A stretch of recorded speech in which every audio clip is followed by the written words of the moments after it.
What's up guys, QuarterHoarder here, and this will be the last video in my witch jar saga. I just wanted to do a closure video because I had so many comments, people asking me what the stuff meant, and I had even more comments asking me what happened when I went to the woman's house. So I'm just going to lay it out here and be done with it. I'm going to put all the items back on the table in a second and go over what everything meant. I did a lot of research on it. I had a lot of friends help me do research on it, and a lot of new friends in the witch world community. I don't know what you guys are called, I'm sorry. But you guys were really helpful too. So I'll tell you what it meant if you're interested.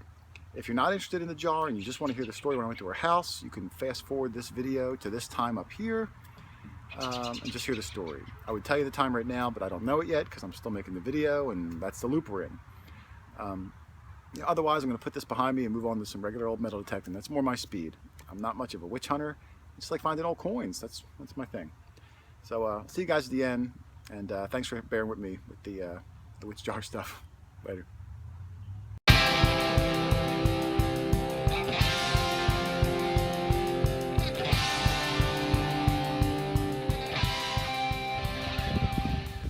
Alright guys, this will be the last of the witch jar. I'm going to go over what everything meant. I had a lot of help from friends, did a lot of research trying to track her down and what some of these objects meant.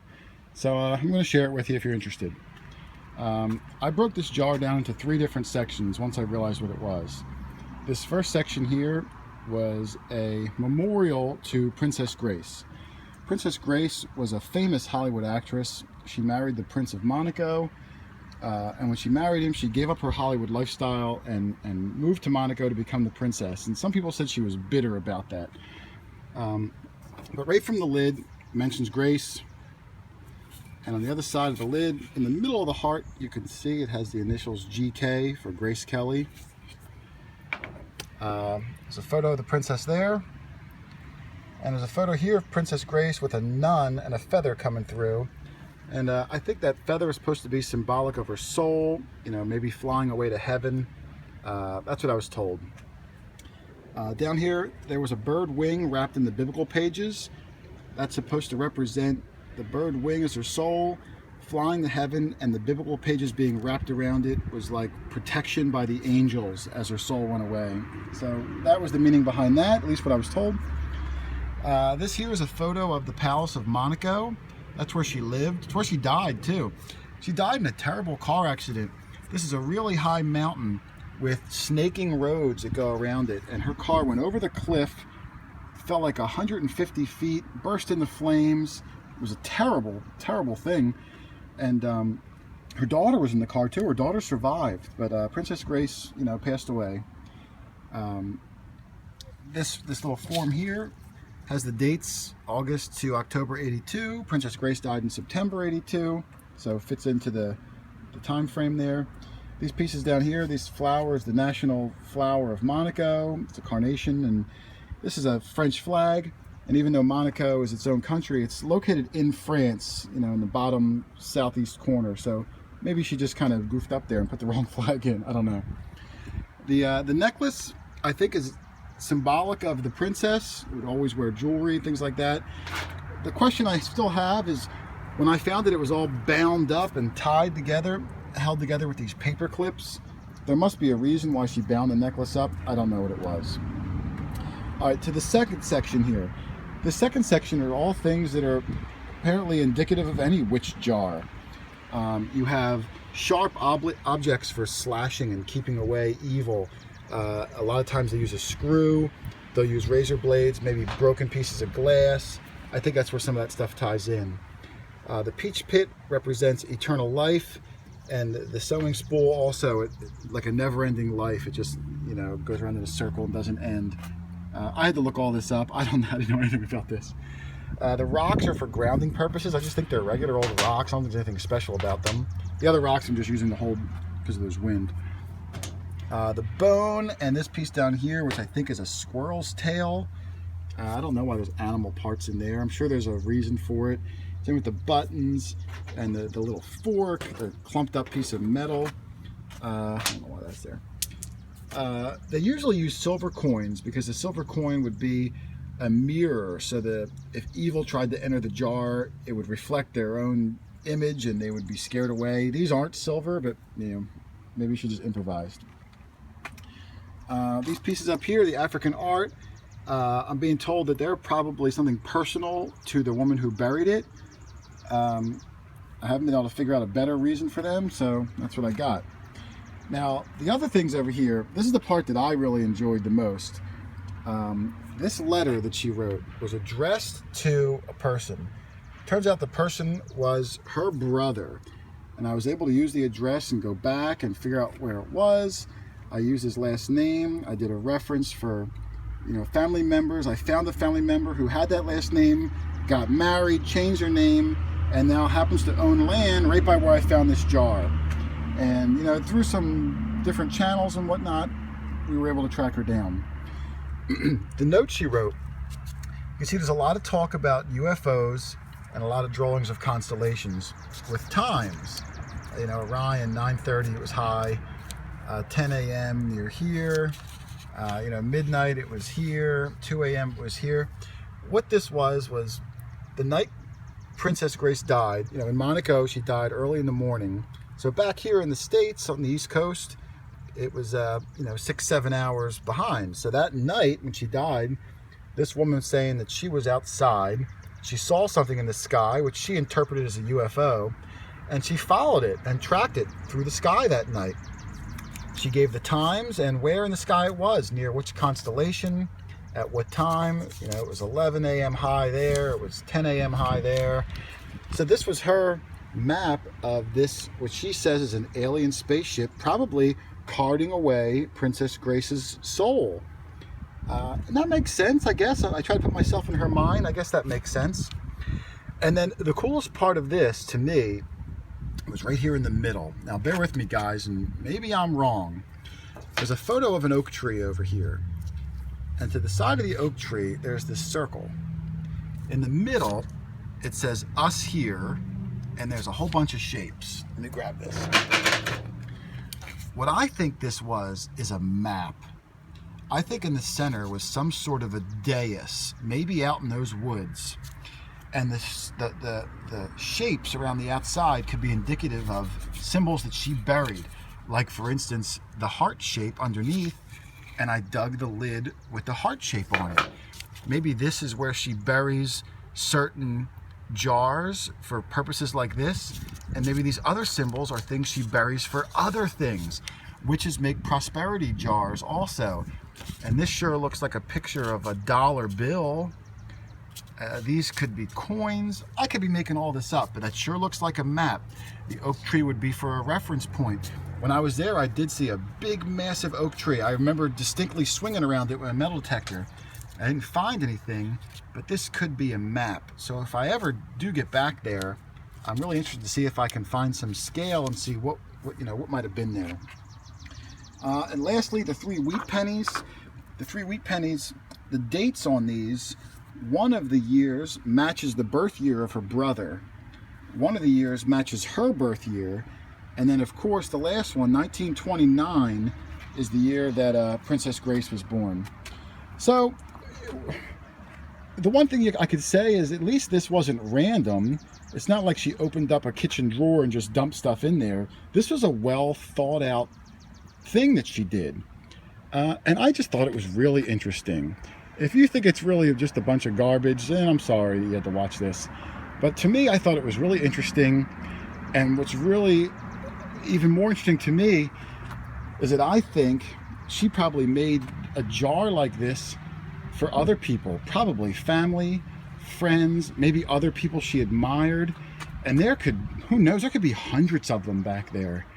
For now, I'm just going to leave this alone. I can't get back in those woods, even if I wanted to, until probably winter. It's really overgrown. I know a lot of you guys were saying, what? Just bring some shears back there. Guys, it was a half a mile walk to get back there in 4-foot-high thickets. There wasn't exactly a path. So it's just impractical. But who knows? Maybe in the winter I'll go back. I don't know if I want to dig any more of these witch jars up. But what an interesting area it was. So that's the last of it. If you have any questions about any of this stuff, if you think I missed anything, please put them in the comments below and I'll try to answer it. Otherwise, I'm going to break away and I'm going to tell you about the story when I went to her house. All right, I know a lot of you want to hear about when I went to this woman's house, so here's the story. I guess about maybe a week and a half ago, I drove out to her house. When I got there, her house is way back off the road. She had a real long driveway. So, you know, I didn't want to be a jerk and pull up in her driveway like I owned the place. So I parked out in the street and I made the walk up her driveway. She lives like in a wooded area. So, you know, I walked up, I knocked on the door. Nobody answered. I waited for 30 seconds or so. I knocked again. After I knocked the second time, I was just kind of looking around and I noticed off to the left a 4-foot high a bird bath, a concrete. And the top of the bird bath was this metal sculpture of like, I don't know if it was a constellation or a solar system. There was like stars and planets and balls and stuff. And then underneath of it, lining the whole bed of this bird bath, were those same stones that I dug up out in the woods. And when I saw those stones, my heart kind of dropped and I got like a lump in my throat. She didn't answer the door yet, so I was like, I'm out of here. And I just hightailed it back to the car. As I was getting ready to drive away, you know, I put it in drive and I was going, I kind of turned and looked at the house again and I saw her. She was standing in the door was open now, and she was just kind of staring at me. She didn't make any motions or hand gestures or anything, but I saw her and I was still kind of just creeped out, so I didn't stop, I just kept going. That whole week it was bugging me. You know, this is all, I'm making all this up in my head. She's just you know, an old woman. So, you know, a few days ago, about a week after the first visit, I went back again. Same thing, I parked in the street. I walked up to her house. You know, I knocked on the door. I was waiting, I was looking around for any other things that might be strange. I didn't see anything else odd. I knocked again. After I knocked the second time, I heard some noises in the house. And I heard them getting closer to the door. So again, like I felt this lump in my throat, but I was like, I'm not leaving. And she opened the door. She opened the door about maybe 3 feet. She opened it up. We kind of locked eyes, and she just said, "Please leave." And then she closed the door again. And for a second, I was like in shock. I was like, does she know? Does she know who I am? Is it just, you know, does she know why I'm there? Does she just not want any strangers coming to her door? Does she think I'm a telemarketer, you know, like a door-to-door salesman? And that's all she said. I wasn't about to knock again. You know, I've knocked on a lot of houses over the years trying to get permissions, and I know a cold no when I hear a cold no. So I wasn't going to knock again. I kind of froze there for a second, and I took in, you know, what I saw. She was about 5'4", dark-skinned woman, older, gray, I don't want to say afro, I don't know if that's the word, but like a tight, curly hair, mostly gray. She was wearing like a long, I always call them muumuu dress, but I don't know if that's the correct name. It was like a long dress covering your whole body. There could have been floral prints on it, I don't know. And even though she only said 2 words, "Please leave," it sounded like she had like an island accent, like Jamaican or something. I could make that up. It's hard to tell an accent when you just hear 2 words. And that's all she said. So, you know, I left again. On the walk back to the car, I was looking around to see if I saw anything else, you know, peculiar, just for my own, you know, just for my own brain to process. I didn't see anything else odd. I noticed there was a lot of birdhouses, probably 8 or 9 little birdhouses in the trees. And they were up kind of high, maybe 9-10 feet high. So I'm assuming she didn't hang them, maybe someone else did. I got back in my car, I started to drive. Again, I looked back, she wasn't there this time. You know, and that was it. So I wish I could say that we had a big conversation and it just didn't happen. Maybe she just said please leave because she was intimidated by some stranger walking up to her door. I don't know. But you know, that's the way it went down. I don't think I'm going to go back again. I don't think she wanted to be bothered, at least not by me. So I'm just going to let that sleeping dog lie. Would have loved to have talked with her. I don't think I would have mentioned anything about the jar. I think I probably would have just asked her if I could metal detect on her land like anyone else. I know I would have got a no about that, but then hopefully I would engage her in some conversation and just get her talking. I just wanted to know, kind of feel her out, who she was and things like that. For now, my witchcraft adventure is over. I'm going to go on just back to regular old metal detecting, which I like. That's what I'm into. This was way over my head.